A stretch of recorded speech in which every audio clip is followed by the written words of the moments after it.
읽어주는 동화책 바둑으로 왕의 환심을 산 도림 스님. 평양성으로 도읍을 옮긴 장수왕은 남쪽의 백제 땅에 욕심을 냈어요. 그것은 고구려의 미래를 위해서도 꼭 필요한 일이었답니다. 그러나 마음만 급할 뿐이었죠. 많은 군사를 동원해 백제를 친다는 것은 무리가 따르는 일이었고, 그렇다고 언제까지 두고만 볼 수도 없는 일이었어요. 그래서 장수왕은 백제의 사정을 더욱 면밀히 살펴보고자 했죠. 그러나 아무도 나서는 사람이 없었어요. 함부로 나섰다가는 목숨이 위태로워질 수도 있었기 때문이죠. 허허, 진정 아무도 나설 사람이 없단 말이오. 대고구려의 신하들 중에 이토록 용기 있는 자가 없다니. 장수왕은 소리를 높였죠. 그런데 그로부터 얼마 후 도림 스님이 궁궐로 찾아와 장수왕을 뵙기를 청하며 말했죠. 소승은 도림이라옵니다. 비록 아둔한 중에 불과한 몸이오나 나라의 은혜에 보답고자 하옵니다. 소승을 백제로 보내주시옵소서. 그대의 용기가 가상하오만 죽음이 두렵지 않소. 뜻밖의 일이라 장수왕은 한편으로는 흐뭇하면서도 걱정스럽게 물었어요. 그러자 도림은 굳은 표정으로 대답했죠. 나라를 위하는 일인데 어찌 죽음을 두려워하겠나이까? 그 생각이 갸륵하구려. 열신하가 두려워하고 마다하는 일을 하겠다니 어찌 그 충절을 높이 사지 않겠소? 장수왕은 고개를 끄덕이며 도림 스님이 백제에 가는 것을 허락했어요. 도림 스님은 조금도 망설이지 않고 곧바로 국경을 넘었답니다. 그리고 서둘러 백제의 도성으로 향했죠. 하지만 성문에는 백제의 군사들이 눈을 부릅뜬 채 지키고 있었어요. 그들은 성 안으로 들어가려는 도림 스님의 앞을 가로막았죠. 멈추시오. 우아하니 백제의 스님 같지 않은데 어디서 오셨소? 고구려 스님 복장을 한 도림이 아무래도 이상하게 생각되었던 거죠. 난 본래 고구려의 승려라오. 그런데 얼마 전에 큰 죄를 지어 죽게 되었기에 백제로 도망쳐 왔소. 고구려로 돌아가면 난 죽게 될 것이니 부디 백제에서 살도록 해주시오. 도림 스님은 사뭇 안타까운 표정으로 말했어요. 그러자 도성의 문지기는 도림 스님의 거짓말에 그만 속아 넘어가고 말았답니다. 그 무렵 백제를 다스리던 계로왕은 바둑을 무척이나 좋아했어요. 한번 바둑판 앞에 앉으면 해지는 줄을 몰랐고 밤이 늦도록 바둑을 두는 일도 허다했죠. 그래서 계로왕은 바둑을 잘 두는 사람이라면 누구나 궁궐로 불러들여 한두 번쯤은 시합을 하곤 했답니다. 백제 땅에서는 폐하보다 바둑을 잘 두는 사람을 찾기는 어려울 듯하옵니다. 그 말에 계로왕은 뿌듯하면서도 한편으로는 투정을 부렸죠. 이 나라 온천지에 바둑을 잘 두는 사람이 그렇게 없단 말이오. 이제 과인은 무슨 재미로 살아간단 말이야. 그러고는 속으로 중얼거렸죠. 안타까운 일이로다. 세상에 바둑 잘 두는 사람과 한판 멋지게 두어보면 얼마나 좋을까. 도림 스님은 계로왕이 그토록 바둑을 좋아한다는 사실을 진작부터 잘 알고 있었어요. 어느 날 도림 스님은 대궐 문 앞으로 나아가 일부러 큰 소리로 외쳤죠. 소승은 어려서부터 바둑을 배워 신의 경지에 이르렀다는 소리를 들었사옵니다. 대왕께 바둑 한 수 알려드리고 싶사옵니다.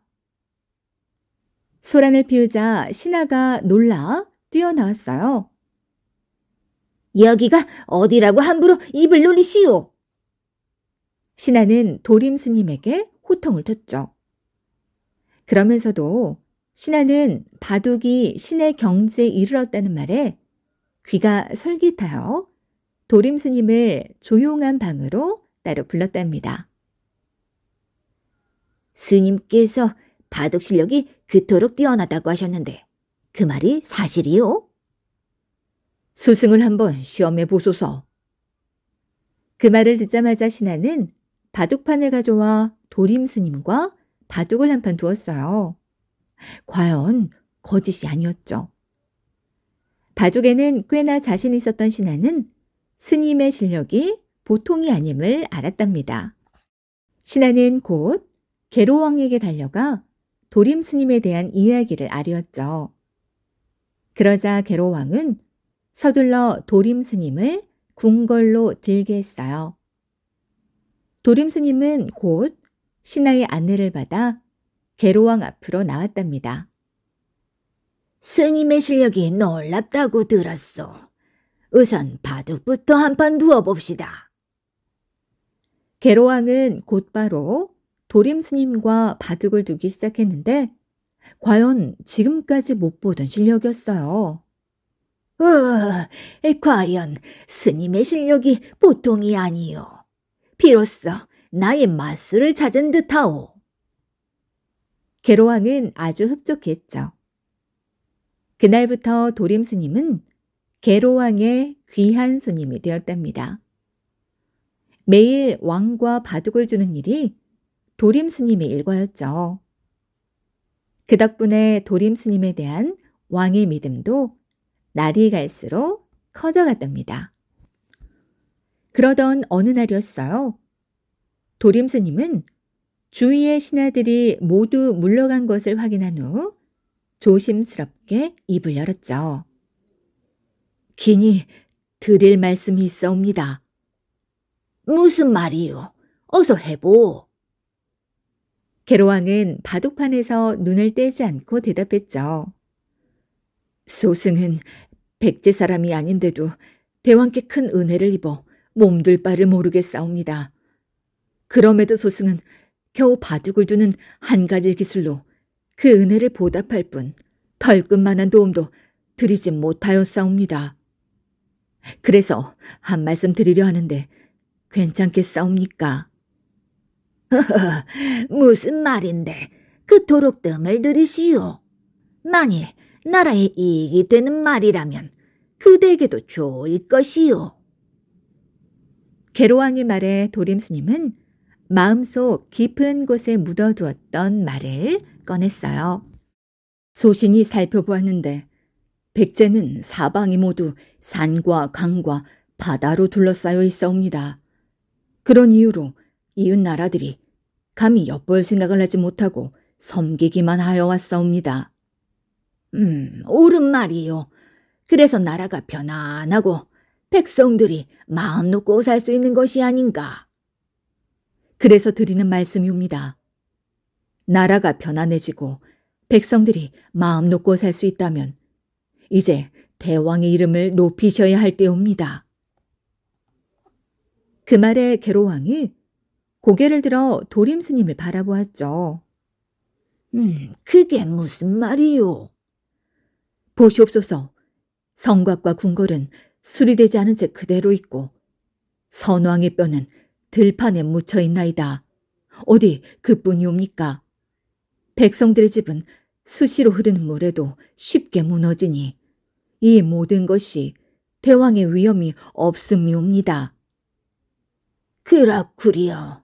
그대의 말대로 이젠 내 위엄을 보일 때가 된 듯하오. 도림 스님의 말을 듣고 계로왕은 무릎을 치며 좋아했죠. 계로왕은 지체할 이유가 없다고 생각했어요. 곧장 신하들을 불러 명령을 내렸죠. 성을 새로 쌓고 궁궐을 다시 지을 것이다. 서둘러 준비하라. 게로왕의 느닷없는 말에 신하들은 놀라지 않을 수 없었어요. 모두들 서로의 얼굴만 바라보면서 어찌할 바를 모르고 있었죠. 이때 한 신하가 나서서 말했어요. 지금은 농사철이옵니다. 백성들을 동원하기가 어렵사옵니다. 허허, 무슨 말이 그리 많소. 농사야 조금 미루었다가 지으면 될 일이 아니오. 지금은 궁궐을 짓는 일이 더 급하단 말이오. 이미 도림의 달콤한 말에 마음을 빼앗긴 게로왕은 새 궁궐 외에는 아무것도 생각나지 않았어요.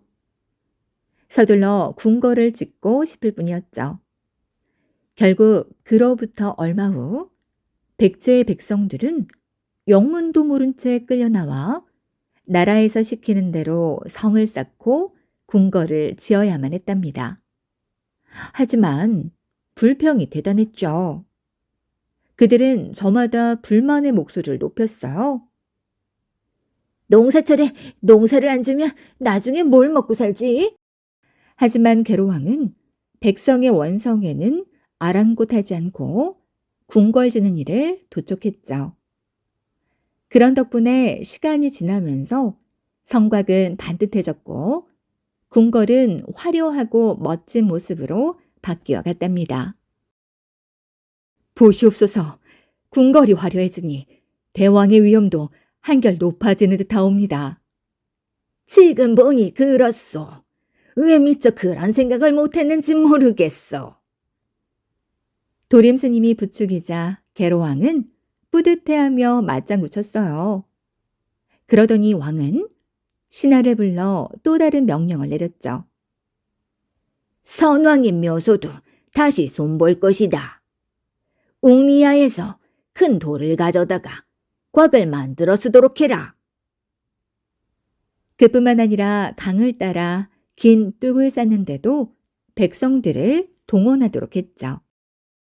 그러나 거듭되는 공사로 나라의 창고는 텅텅 비어갔고 백성들은 굶주림에 시달리면서도 힘들게 일만 해야 했어요.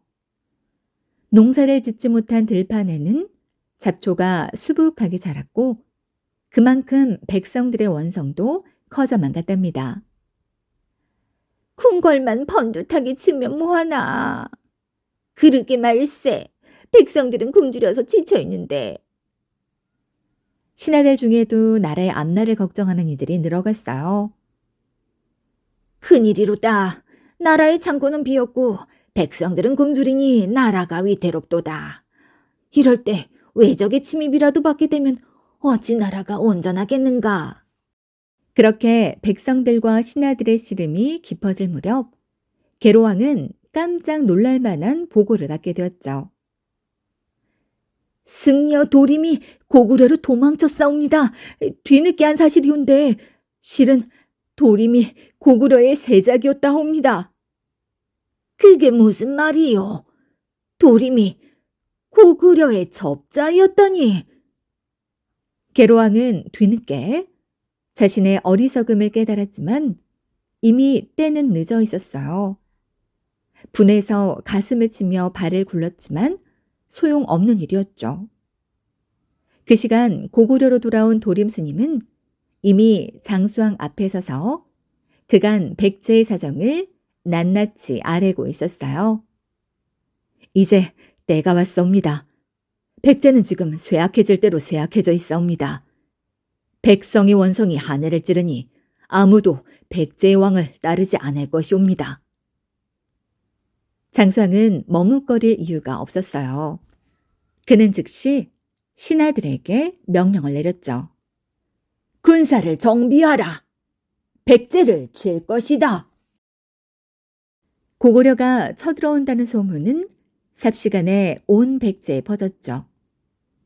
백성들은 동요하며 피할 곳을 찾았고 신하들은 어찌할 바를 몰라 발을 동동 굴렀어요. 기어코 올 것이 오고야 말았구나.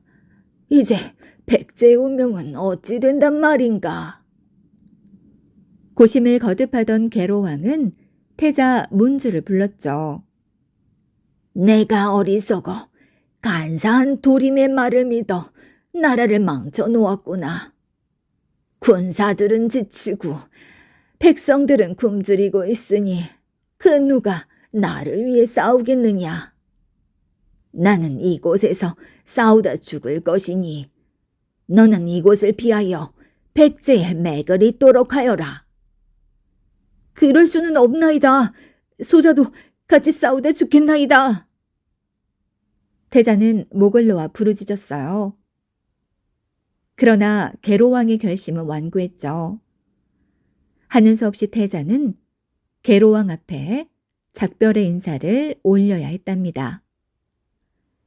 태자 문주는 눈물을 흘리며 목현만치와 조미걸치를 데리고 남쪽으로 도망쳤어요. 태자가 떠난 뒤 계로왕은 성문을 굳게 닫아걸고 고구려 군사를 기다렸죠. 곧 장수왕이 거느린 고구려의 3만 군사가 백제의 수도 한성을 포위했어요. 계로왕은 성문을 열고 나와 당당하게 싸우라. 장수왕의 외침에도 계로왕은 성 안에서 꼼짝도 하지 않았죠. 그러자 더 이상 기다릴 수 없었던 고구려 군사들은 네 갈래로 나누어 일제히 백제의 성을 공격하기 시작했어요. 하지만 성문은 쉽게 열리지 않았답니다. 고구려 군사들은 바람을 이용해 성문에 불을 놓았어요. 그러자 백제의 군사들이 혼비백산하여 도망을 쳤고 곧 성문은 열릴 듯 했죠. 이때 한 신하가 계로왕에게 달려가 말했어요. 얼른 피하셔야 하옵니다. 아무래도 성문이 열릴 것 같사옵니다. 신하의 말에 계로왕은 호위하는 군사들과 함께 몰래 성문을 빠져나와 서쪽으로 도망쳤어요. 그러나 곧 걸루와 만년 두 장수가 고구려의 군사들을 이끌고 계로왕의 뒤를 따랐답니다. 결국 계로왕은 얼마 가지 않아 곧 사로잡히고 말았죠. 그런데 눈을 들어 적장을 바라본 순간 계로왕은 깜짝 놀랐어요. 아니, 네 놈들은 우리 백제에서 죄를 짓고 도망갔던 걸루와 만년이 아니냐. 걸루와 만년은 왕이 자신들을 알아보자 말에서 내려 계로왕에게 절을 올렸죠. 그런 다음에 계로왕의 얼굴에 침을 3번 뱉고 나서 호통을 쳤어요. 임금이란 자가 백성을 돌보기는커녕 자기의 위엄만을 드높이려다 나라를 이 지경으로 만들다니 어찌 하늘이 두렵지 않소.